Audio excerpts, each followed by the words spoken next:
और चलिए अपनी इस खास पेशकश की शुरुआत में सबसे पहले बात करेंगे पंजाब के मंत्री नवजोत सिंह सिद्धू की।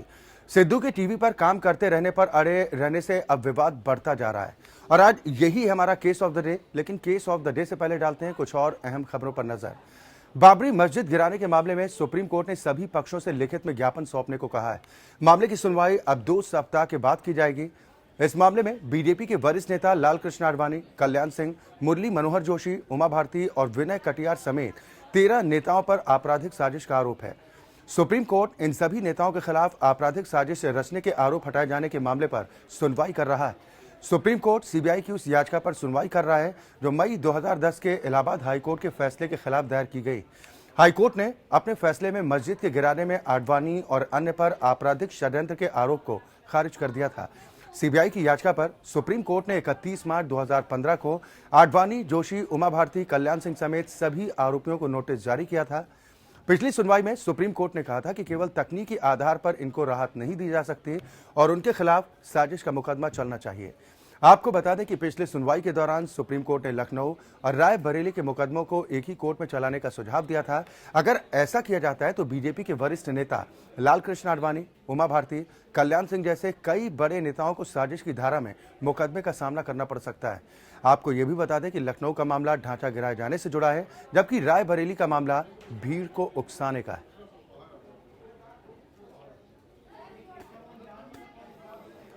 मैरी मिर्जी इस खबर पर ज्यादा चर्चा और बातचीत के साथ जुड़ गई हैं। इंडिया लीगल रिसर्च फाउंडेशन की सदस्य हैं। अब 2 सप्ताह में जो ज्ञापन सौंपने की बात मैरी कही गई है और क्या कुछ निर्देशित किया गया आज माननीय सर्वोच्च अदालत की तरफ से? Akshay, yesterday also matter was listed, and yesterday they had said that the arguments will begin tomorrow, so that it can be completed before the vacation starts in May. But now, since they have taken 2 weeks' time, it may be difficult that the matter will be completed before the vacation.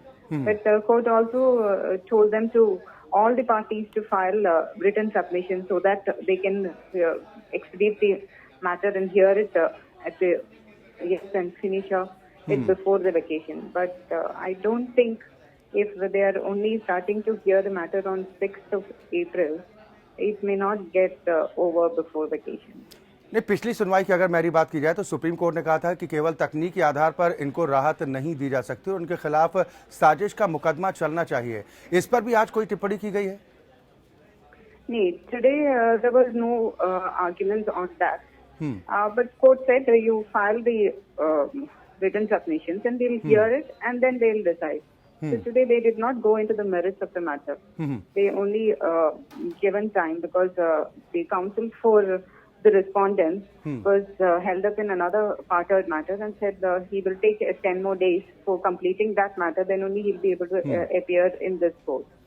पिछली सुनवाई में मेरी एक बात और कही थी supreme court ने कि लखनऊ और रायबरेली के मुकदमों को एक ही कोर्ट में चलाने का जो सुझाव दिया गया था, अगर ऐसा होता है तो कितनी मुश्किलें बढ़ सकती हैं इन सभी नेताओं की जिन्हें आरोपी बनाया गया इस पूरे मामले में? It will be difficult for them. But in a way, it will take a lot of time if both the matters are tried together. So the matter will be completed faster. The 2 courts, they will be different judgment also. So that is the reason why the court suggested that both be tried together so that the judgment will be there will be no contradicting judgment from both the courts. बिल्कुल, आपने Mary जिस तरह से बताया कि आज किसी तरह की जगह कोई बहस नहीं हुई है, लेकिन कोई पक्ष अपनी रखने की कोशिश की गई है इन सभी आरोपी नेताओं के वकीलों की तरफ से? No, Akshay, today nobody went into the merits of the matter because the respondent wanted time. The court said we will not stop you from taking time. If you want time, we will grant you.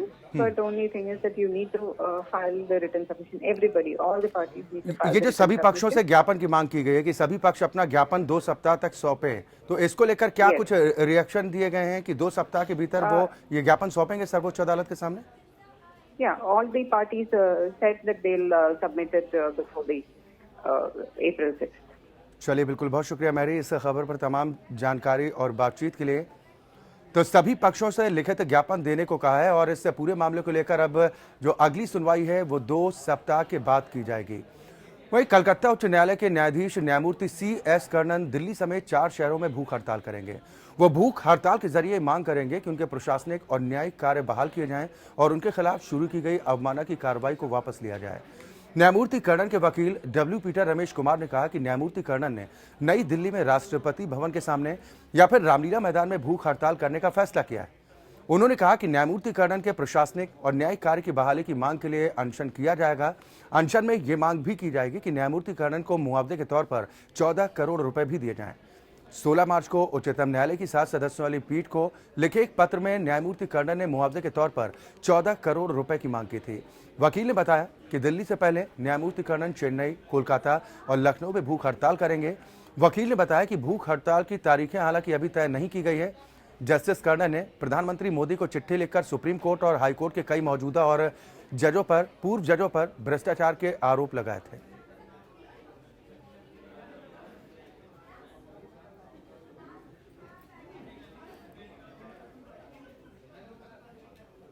उधर हड़ताली वकीलों को सख्त सजा दिए जाने की सिफारिश को बार काउंसिल ऑफ इंडिया ने वापस ले लिया है। इससे पहले बार काउंसिल ऑफ इंडिया ने नए नियमों के खिलाफ वकीलों ने आज दिल्ली में बार काउंसिल ऑफ इंडिया के दफ्तर के बाहर प्रदर्शन किया। इन वकीलों ने एडवोकेट एक्ट में बदलाव के सुझाव को मनमाना बताते हुए विरोध जाहिर किया। दिल्ली हाईकोर्ट बार एसोसिएशन ने बार काउंसिल की कार्रवाई की निंदा करते हुए कहा कि सम्मान की रक्षा के लिए हड़ताल की जा सकती। साथ ही ये भी कहा कि एसोसिएशन अपने सदस्यों के हितों की रक्षा करेगी। उधर हड़ताल के बाद बार काउंसिल ऑफ इंडिया के अध्यक्ष मनन मिश्रा ने वकीलों को भरोसा दिलाया कि ऐसे किसी नियम की सिफारिश नहीं की जाएगी जो वकीलों को मंजूर ना हो।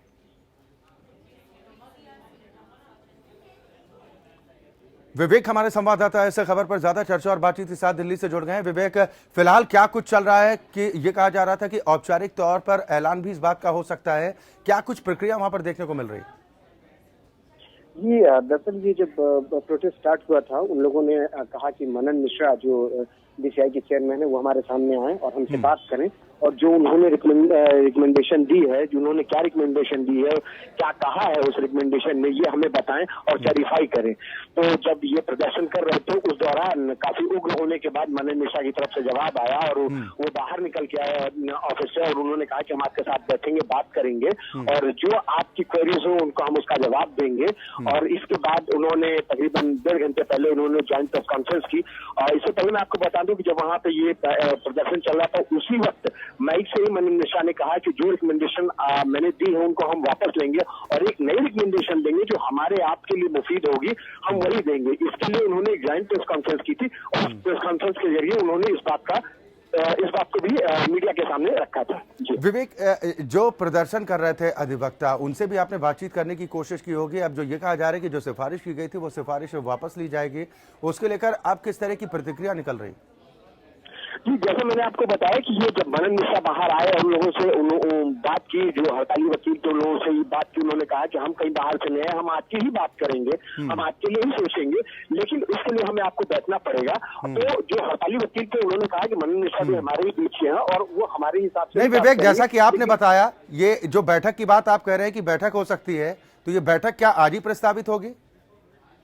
जी, बैठक की बात नहीं है। इन्होंने ये प्रेस कॉन्फ्रेंस में ये बात कही है कि हम आपस में बैठ के इस बात को सुलह कर लेंगे और समझ लेंगे कि आखिर क्या रिकमेंडेशन दी जानी चाहिए। क्योंकि जो रिकमेंडेशन की बात हड़ताली वकील कर रहे थे, जो 18 मार्च को उन्होंने प्रेस कॉन्फ्रेंस बुलाई थी और उसमें कहा था, उस रिकमेंडेशन की कोई जानकारी उनके पास नहीं थी, रिटन कुछ भी नहीं था, ना तो लॉ कमीशन की तरफ से उनको मिल पाया, ना तो मनन मिश्रा ने ही उनको दिया था कि उन्होंने क्या रिकमेंडेशन दी है। क्योंकि हड़ताली वकीलों के पास सिर्फ वो कोटिंग थी जिसमें एक न्यूज़पेपर में ये कहा गया था कि बीसीआई के जो चेयरमैन है मनन मिश्रा, उन्होंने एक लॉ कमीशन को और कोई एक रिकमेंडेशन दी है जिसमें ये कहा गया है कि जो वकील है वो स्ट्राइक पे नहीं जाएंगे और अगर चाहे तो उनकी कार्यशैली है, अगर वो पसंद नहीं आती है तो उसको। चलिए, बिल्कुल, बहुत शुक्रिया विवेक इस खबर पर तमाम जानकारी और बातचीत के लिए। तो बार काउंसिल ऑफ इंडिया ने अब अपनी सिफारिशें वापस ले ली हैं और इससे पहले विरोध प्रदर्शित किया गया था। बार काउंसिल ऑफ इंडिया के दफ्तर के बाहर आज अधिवक्ता सारे इकट्ठा हुए और उन्होंने मनमाना रवैया अख्तियार करने के आरोप लगाए। वहीं महाराष्ट्र में रेजिडेंट डॉक्टरों की हड़ताल का चौथा दिन है। हालांकि बॉम्बे हाईकोर्ट के आदेश के बाद कुछ डॉक्टर काम पर वापस भी लौट आए। इसी कड़ी में हड़ताली डॉक्टर आज मुख्यमंत्री देवेंद्र फडणवीस से मिलने पहुंचे। रेजिडेंट डॉक्टरों की हड़ताल के कारण हालत अब बिगड़ती जा रही। ऐसे में हजारों लोग परेशान हैं। इस हड़ताल की वजह से सैकड़ों ऑपरेशन टाल दिए गए। अगर रेजिडेंट डॉक्टरों की यह हड़ताल जल्द खत्म नहीं होती है तो हालात काफी बिगड़ भी सकते हैं। कल राज्य सरकार ने हड़ताली डॉक्टरों को आदेशित किया था कि वो अगर बुधवार की रात 8 बजे तक काम पर वापस नहीं लौटते हैं तो उनके 6 महीने का वेतन काट दिया जाएगा। सुरक्षा की मांग को लेकर करीब 4000 से ज्यादा रेजिडेंट डॉक्टर सोमवार से हड़ताल पर हैं। एक सप्ताह में महाराष्ट्र के धुले, नासिक और सायन सहित 5 अस्पतालों में डॉक्टरों पर हमले हो चुके हैं, जिसको लेकर ये डॉक्टर हड़ताल पर। मेरे जो दोस्त हैं उनको पैंक्रियाटिस का स्टोन का प्रॉब्लम है, तो हम मंडे आए थे यहाँ पे, तो मंडे भी ओपीडी यहाँ पे बंद थी। तो इसी सिलसिले में हम आज भी आए हैं और आज भी बंद है। जब हमने इनसे कारण पूछा तो इन्होंने सिर्फ इतना ही बताया कि डॉक्टर के स्ट्राइक से बंद है, और कुछ बताया नहीं है। बोल रहा है कोई डॉक्टर है नहीं, मैं नहीं लूंगा, कौन देखेगा। पेट में दर्द हो रहा है। हाँ, डॉक्टर तो कुछ बोल रहे नहीं है, डॉक्टर तो मिलने ही नहीं दे रहे उन लोग। खाली वो वॉचमैन जो गए वो बोल रहे क्या इधर ओपीडी बंद है, ये ऐसा है वैसा है, चालू है, ऐसा बोल रहे बस। आप बताओ, अभी कोई इमरजेंसी में लेके गया तो बोला पर्ची नहीं है, ये नहीं है, डॉक्टर साहब नहीं है, डॉक्टर साइड पे गए हुए हैं। मेरा बच्चा मर जाएगा तो फिर डॉक्टर को क्या करेंगे, आपको क्या जवाब देगा। ज्योति हमारी संवाददाता इस खबर पर ज्यादा चर्चा और बातचीत के साथ मुंबई से जुड़ रही हैं। ज्योति, क्या कुछ स्थिति में अब सुधार होता नजर आ रहा है? क्योंकि हाईकोर्ट के आदेश के बाद जो जानकारी आपने दी है कि कुछ डॉक्टर तो काम पर वापस लौट आए हैं, लेकिन 4000 डॉक्टर हड़ताल पर थे। ये कब तक काम पर वापस लौटेंगे, ये साफ हो पा रहा है अभी?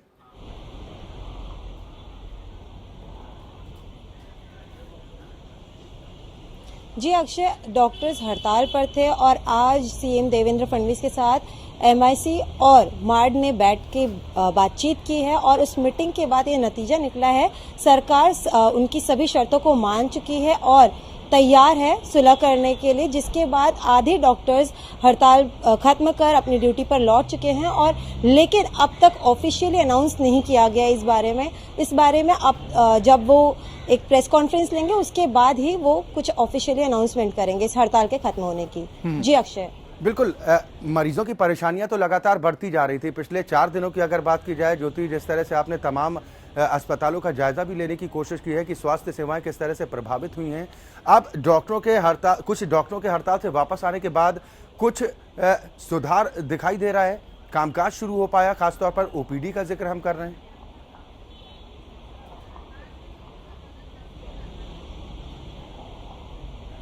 जी अक्षय, जब कुछ डॉक्टर्स लौटे हैं अपनी ड्यूटी पे, तब वो जो इमरजेंसी पेशेंट्स हैं जिन्हें तुरंत दवा की ज़रूरत है, इलाज की ज़रूरत है, उन्हें अटेंड कर रहे हैं। लेकिन अभी भी इतने लोगों की भीड़ है कि वो सभी को नहीं अटेंड कर पा रहे। लेकिन कुछ ऐसे ज़रूर हैं जिनको तुरंत दवाइयों की ज़रूरत है, इलाज की ज़रूरत है, उन्हें ज़रूर देखा जा रहा है। लेकिन अस्पतालों में अभी भी भीड़ लगी पड़ी है, लोगों की कतारें लगी हुई हैं डॉक्टर से इलाज कराने के लिए।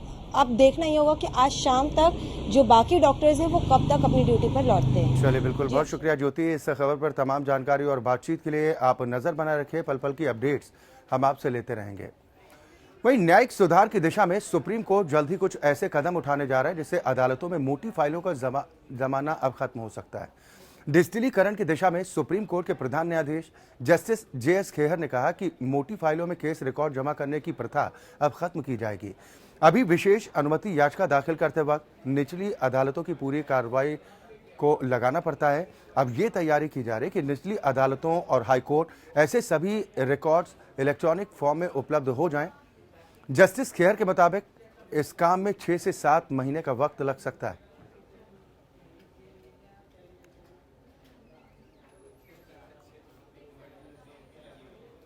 कपिल शर्मा के शो में हिस्सा लेने पर अड़े पंजाब के मंत्री नवजोत सिंह सिद्धू से जुड़ा विवाद अब लगातार गहराता जा रहा है।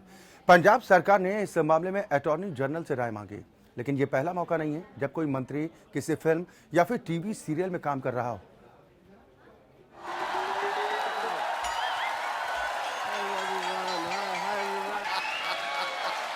पहले कलर्स और फिर सोनी। हाँ जी, ये मेरी फोटो क्यों लगाई है अंदर की बात। दोनों ही टीवी चैनलों पर कपिल शर्मा के शो में कई कलाकार आते जाते रहे, लेकिन नवजोत सिंह सिद्धू इस शो का हिस्सा बने रहे। ये ऐसी बात कर रहे हैं जैसे इनके मुंह पे हीरे जवाहरात जड़े हुए हैं। देखो शक्ल है।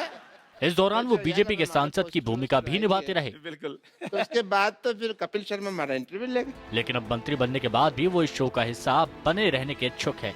इससे लेकर विवाद चल रहा है और कानून राज्य मंत्री ने इस मुद्दे पर कानूनी पहलू को साफ करने की कोशिश की है। किसी तरह का ऑफिस ऑफ प्रॉफिट अगर सरकार के नीचे है तो ऑफिस ऑफ प्रॉफिट माना जाएगा। तो ये टीवी सीरियल में काम करना मंत्री के लिए ऑफिस ऑफ प्रॉफिट में नहीं आता, लेकिन मोरल कोड ऑफ कंडक्ट जो है उसमें जरूर आता है। ये मंत्री के लिए प्रॉपर नहीं है कि वो मिनिस्टर भी रहें और इस तरह का काम करें। कई तो अगर मान लो मिनिस्टर होने के बाद में कोई पिक्चर में काम करने लग जाएंगे, तो ये मोरल कोड ऑफ कंडक्ट में आता है, इसलिए ये अप्रोप्रिएट नहीं है, नहीं करना चाहिए। उधर पंजाब सरकार ने एडवोकेट जनरल से राय मांगी है। एडवोकेट जनरल ने अभी तक अपनी राय नहीं दी है, लेकिन एडिशनल सॉलिसिटर जनरल पिंकी आनंद ने सिद्धू की जिद को गलत करार दिया है। लेकिन सलाह एडवोकेट जनरल से मांगी गई और ऐसे में एडिशनल सॉलिसिटर जनरल का राय देना तर्कसंगत नहीं लगता। उधर भारतीय राजनीति में कई कलाकारों ने कदम रखा है और कई मंत्री भी बने, लेकिन करीब करीब सबने ही इस दौरान फिल्मों या सीरियलों में काम नहीं किया या फिर अपने पहले पेशे को पद पर बने रहने तक त्याग दिया। हाल फिलहाल में देखें तो केंद्रीय कपड़ा मंत्री स्मृति ईरानी, भारी उद्योग राज्य मंत्री बाबुल सुप्रियो इस श्रेणी में आते हैं, तो पुराने नामों में सुनील दत्त, विनोद खन्ना, शत्रुघ्न सिन्हा शामिल हैं। इसके अलावा 2016 में कर्नाटक हाईकोर्ट ने मंत्री बनने के बाद अपने पेशे को छोड़ने को लेकर फैसला सुनाया था। कोर्ट ने कहा था कि एक मंत्री, राज्य मंत्री या उप मंत्री अपने कार्यकाल के दौरान कोई व्यापार या पेशा नहीं अपना सकता। Bureau report, APN।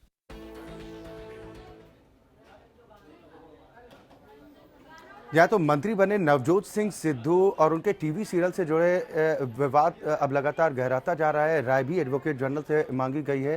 क्या कुछ राय निकलकर सामने आई है? विवेक हमारे संवाददाता ज्यादा चर्चा और बातचीत के साथ दिल्ली से जुड़ गए हैं। विवेक, जो राय एडवोकेट जनरल की मांगी गई थी इस पूरे मामले को लेकर कि कानूनन क्या कुछ रास्ता निकल सकता है, क्या दलील दी गई है, क्या सुझाव दिया गया है?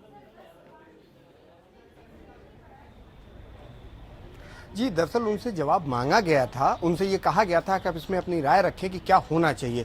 तो जो एडवोकेट जनरल है पंजाब के, अतुल नंदा, उन्होंने कहा था कि ये जवाब आज शाम तक या कल तक हम इसको जवाब देंगे, लेकिन उन्होंने इसके बारे में कुछ कहने से मना कर दिया। लेकिन और जो इसके जानकार लोग हैं, तो उन्होंने ये बताया कि जो ऑफिस ऑफ प्रॉफिट का मामला है उसमें तो सिद्धू के लिए कोई दिक्कत नहीं है, बट जो code of conduct for ministers है उसमें इनको दिक्कत हो सकती है। लेकिन एक बात इसमें सामने और भी निकल के आए, जिसमें वो नैतिकता के आधार पर वो चाहे तो अपने इसको कंटिन्यू रख सकते हैं, चाहे तो छोड़ सकते हैं। इस पर सिद्धू ने पहले ही अपने आप को कह दिया है कि जब वहां की जनता को कोई समस्या नहीं है तो इसमें कोई और हस्तक्षेप या किसी और को कोई प्रॉब्लम क्या हो सकती है। जी बिल्कुल विवेक, एडिशनल सॉलिसिटर जनरल पिंकी आनंद की बात की जाए तो उन्होंने शायद अपना सुझाव दिया है। सुझाव में क्या कुछ उन्होंने कहा है? जी, इसमें बताएं कि पिंकी आनंद जो हैं उन्होंने अपना सुझाव दिया है, उन्होंने अपना एक मत व्यक्त किया है जिसमें ये कहा गया है कि उनको इन दोनों में से किसी एक को ही चुनना पड़ेगा। जैसा कि मैंने आपको पहले ही बताया कि जो code of conduct for ministers है उसके जरिए इनको एक ही चुनना पड़ेगा। लेकिन जो ऑफिस ऑफ प्रॉफिट का मामला आता है उसमें इनके लिए कोई बाध्यता नहीं है कि वो इसको जो कपिल शर्मा शो में है उसमें वो जाएं या ना जाए, पार्टिसिपेट करें या ना करें, उसमें बने जज बने या ना बने। लेकिन जो code of conduct for ministers है उसमें इनके लिए उसके जो वो है उसके तहत उनको दिक्कत हो सकती है और जिसमें वो उनके लिए बार है जिसमें कि आप वो नहीं कर सकते हैं। चलिए, बिल्कुल, बहुत शुक्रिया विवेक इस खबर पर तमाम जानकारी और बातचीत के लिए। तो एडिशनल सॉलिसिटर जनरल है पिंकी आनंद जिन्होंने अपनी राय व्यक्त कर दी है। लेकिन एक तरफ जो जानकारी है कि नवजोत सिंह सिद्धू इस बात पर अड़े हुए हैं कि वो मंत्री पद संभालने के साथ साथ टीवी और सीरियल्स के साथ भी जुड़े रहेंगे। वहीं इलाहाबाद हाईकोर्ट ने एक महत्वपूर्ण फैसले में कहा है कि आवश्यक वस्तु अधिनियम की धारा 3/7 के तहत FIR दर्ज होने के आधार पर ही सरकारी सस्ते गल्ले की दुकान का लाइसेंस निरस्त या फिर सस्पेंड नहीं किया जा सकता। शाहजहांपुर जिले के बहादुरगंज के ब्रजेश गुप्ता की याचिका पर सुनवाई के बाद हाईकोर्ट ने उपायुक्त बरेली के लाइसेंस निरस्त करने के आदेश को रद्द कर दिया है। कोर्ट ने लाइसेंस निलंबित करने के आदेश को भी अवैध करार दिया और दुकान को बहाल करने का आदेश दिया। इलाहाबाद हाईकोर्ट ने कहा है कि अगर एसेंशियल कमोडिटीज एक्ट की धारा 3/7 के अंतर्गत किसी दुकानदार, सस्ते गल्ले की दुकानदार के खिलाफ FIR दर्ज है तो FIR दर्ज होने मात्र से किसी के दुकान का लाइसेंस निलंबित या निरस्त नहीं किया जा सकता। आलोक सिंह हमारे संवाददाता इस खबर पर ज्यादा जानकारी के साथ जुड़ गए हैं। आलोक, क्या कुछ अदालत की तरफ से इस पूरे मामले में और कहा गया है, क्योंकि ये तो कहा गया कि सिर्फ FIR के तहत लाइसेंस को रद्द नहीं किया जा सकता, और क्या कुछ कहा है अदालत ने? देखिए अक्षय, ये ब्रजेश्वर गुप्ता है शाहजहांपुर के, इनकी याचिका पर जस्टिस SP केसरवानी ने यह आदेश दिया है। इलाहाबाद हाईकोर्ट ने अपने एक महत्वपूर्ण फैसले में कहा है कि सरकारी सस्ते गल्ले की दुकान का सिर्फ इस आधार पर आवंटन निरस्त नहीं किया जा सकता कि उसके खिलाफ आवश्यक वस्तु अधिनियम की धारा 3/7 के तहत मुकदमा दर्ज हो। इसके साथ ही डिप्टी कमिश्नर बरेली मंडल का आदेश को भी इलाहाबाद हाईकोर्ट ने रद्द कर दिया है। हाईकोर्ट का साफ कहना था कि सिर्फ FIR दर्ज, सिर्फ प्राथमिकी दर्ज होने के आधार पर किसी भी सरकारी सस्ते गल्ले की दुकान का जो लाइसेंस होता है उसको रद्द नहीं किया जाना चाहिए, जब तक कि पूरी जांच के बाद ये माना जाए कि वो उसने व्यापक पैमाने पर अनियमितता की है, कालाबाजारी की है, तभी जाकर उसका जो लाइसेंस है उसको रद्द कर देना चाहिए। चलिए, बिल्कुल, बहुत शुक्रिया आलोक इस खबर पर तमाम जानकारी और बातचीत के लिए। तो लाइसेंस निलंबित करने के आदेश को रोक दिया गया, उसे रद्द कर दिया गया है। और इसी के साथ हमारी खास पेशकश में आज के लिए बस इतना ही। APN न्यूज में खबरों का सिलसिला लगातार जारी।